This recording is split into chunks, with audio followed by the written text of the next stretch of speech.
Various emergency personnel have been mobilised in KZN as heavy rains continue to wreak havoc. Let's get an update about the situation on the ground from eThekwini Municipality Deputy City Manager, that is Musa Gumede. Thank you so much for your time this evening, Mr. Gumede. Maybe if you could just give us an update in terms of the numbers. How many people at this point have been evacuated? Good evening. We've had a long day. Since last night, we have evacuated over 200 people, much less than the numbers we saw a month ago when we evacuated over 10,000 people within 2 days. The majority of the people evacuated this time were from two shelters which were flooded. One at mobilised and another one in the north of Durban at Ntlungwane Hall. And these had to be evacuated. Otherwise, the rest of the people, there were 40 people that we evacuated in a block of flats with elderly people in Verulem, about 42 flats that had to be evacuated. Otherwise, it's individuals from Umdloti and from other areas as well who make up the rest of that number. Mr. Gumede, maybe you could just take us through what some of the difficulties that emergency services are battling with at the moment. The biggest one is that there's a lot of disappointment because a month ago we were dealing with this, and just 4 weeks later, it's like we haven't done anything because we have to start afresh. The roads that were cleared, some of them, the soil is back on the road and we have to clean again. Some of the people who felt that they were saved in the first floods are now at risk. The roads are also washed out in some areas. So it's a bit demoralizing for those who worked so hard a month ago to do this again just 4 weeks later. Otherwise, in terms of comparing the two, because we've just had two, the numbers of deaths so far, we can confirm one, that we can confirm that there has been one death out of the three that were reported earlier. One is related to the drowning, the others are not. So far, that's what we've had. Although there are people who are saying they're missing people, we've not confirmed how many people are missing. That we'll hear when the police finalize those figures. So in terms of that devastation, it is not in the same scale. Also in terms of people that are under, whose houses have collapsed so far, we've not seen the number that we saw a month ago. So there is a bit of relief that we're not seeing the scales that we saw a month ago.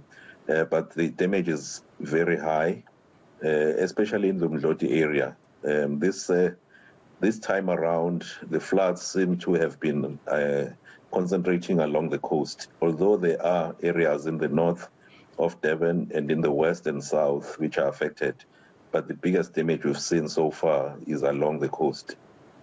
Mr. Gumede, I'm interested to find out if there anyone or if there are any people who actually are refusing to be evacuated, who want to stay in their homes, and just what the volume is like of people who also want to be evacuated. Last night, there was a situation when that hall was being evacuated at mobilised days. With 192, 191 people. 190 were finally evacuated after a long discussion because they didn't want to leave that area because that's the area where they live. So we had to convince them to leave the area. But after they had left, there is one gentleman who stayed behind in that area and who is quite resisting movement, but we're dealing with the issue and we hope that ultimately will be convinced. But the rest of the other people so far have requested to be moved because they saw a danger a month ago, and I think it opened a lot of eyes and people are keen to actually move away from danger this time. although at Umdloti, there were still people in some of the buildings that were at risk. But we hope that the rescue teams that were there are going to convince some of them to come out of those buildings as well. Mr. Gumede, maybe if you could just clarify those numbers for us. I understand you did say that we have over 200 people evacuated. Is this just over this weekend? And you have confirmed at least one death. Is that also over this weekend? In terms of any bodies that have been found as well? Yes, during the day we had a meeting, our disaster meeting of eThekwini. We got a report from the Department of Health who indicated that 3 bodies were in their mortuary. At the time, they were not sure if they were all related to drowning or the floods. Later on in the day, they confirmed that one of the 3 bodies was related to the drowning and the floods, and the other 2 were not related. So we can confirm that we've been advised that there is one body related to the flood so far. Yeah. In terms of the numbers, the 200 that we evacuated, plus or minus 200, are related to just yesterday and today. And some of them are secondary victims because they were in our halls after the first incident. And about 40 of them are new because they were from a place in Verulem which we had to evacuate. Sure, it sounds like quite a very serious situation that you have on your hands once more there, Mr. Gumede. Maybe then give us a sense of the numbers of emergency personnel that are on the ground right now and whether you think you may need to call in more. We would like to thank all of them because they've worked very hard. All personnel from province, from the city, and from national as well are assisting us in all spheres on deck. We have disaster management volunteers. We've got full-time employees. I think you know Search and Rescue have been at Umdloti and also along the rivers looking for people who are missing. So we thank them as well from SAPS and from Metro Police. In terms of numbers, I would not try and guess how many they are. The number of ambulance people who are dealing with this, the number of nurses and clinics, the number of everyone, there are engineers even on the roads, there are people who are dealing with clearing the roads. We thank all of them. Mr. Gumede, how concerned are you that the situation might escalate and we may see the numbers we saw in the past floods?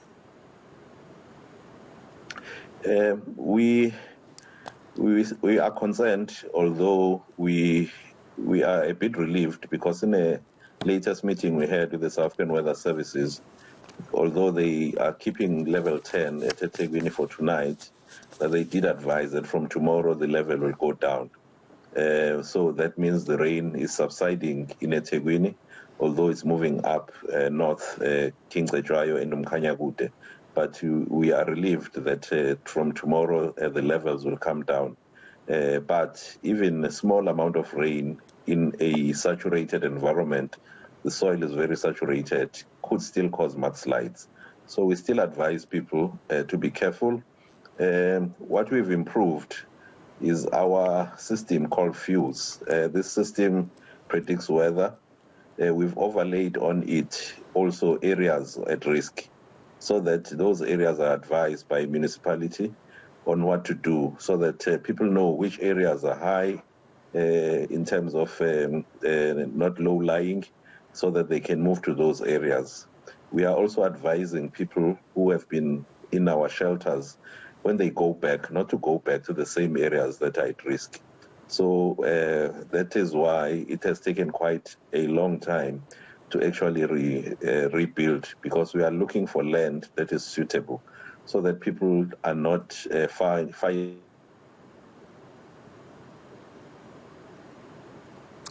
I think we've lost Mr. Gumede there. We will try to re-establish connection. As you can hear, some breaking news there in terms of just this weekend alone, over 200 people evacuated. One of those areas of concern is Umdloti, which was also quite heavily affected by the floods. And there has been one confirmed death, and that is due to drowning over this weekend. We will be giving you developments around the latest rainfall here in KZN, and just bringing you the latest. But we will be trying to re-establish connection there with the eThekwini Municipality, that is the Deputy City Manager, Musa Gumede.